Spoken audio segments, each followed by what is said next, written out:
কাকিমা, ও কাকিমা। মা, এই কে গো? মা গো মা, জামা জমেছে। কোথায় ছিলে তুমি কালকে সারা রাত? এই তো ফুটো। এই মালটাই তো সকাল বলে আমার কাছ থেকে 10 টাকা নিয়ে হ্যান্ডেল মেরে গেল। তুই সারা গ্রামে টাকা নিয়ে হ্যান্ডেল মেরে বেড়াচ্ছিস? এইসব কি বলছো গো জামাইবাবু? হ্যান্ডেল মেরে বেড়াচ্ছি মানে? মা গো মা, এটা কে গো জামাইবাবু?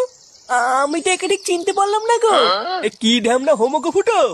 সকাল বলে হ্যান্ডেল মেরে গেল, আবার বলে গেল পরের দিন আসবো, আর এখন বলে নাকি চিনতে পারছে না।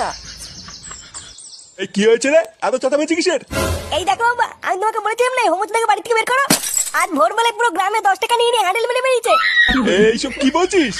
ফুটো ঠিকই বলছে কাকু। এই দেখো, মদনকে জিজ্ঞাসা করো, আজ ভোরবেলায় মদনের কাছ থেকে 10 টাকা নিয়ে ওর হ্যান্ডেল মেরে দিয়েছে। ইয়ে মানে হ্যাঁ গো নান্টুদা। ও, ওই জন্য তো ভাবি আজ ভোরবেলায় অন্ধকার থাকতে এই সরে বাচ্চা আমার সাইকেল নিয়ে কোথায় গেল।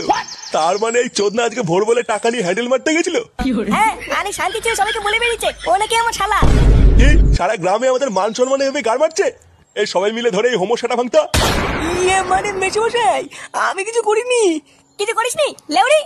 বাঞ্চো রাস্তার এমন সেটা ভাঙবো তুই আর কোনোদিন এই বাড়িতে আসবি না। কি হলো কি বলা? মার চোদ নাকে। জামাইবাবু।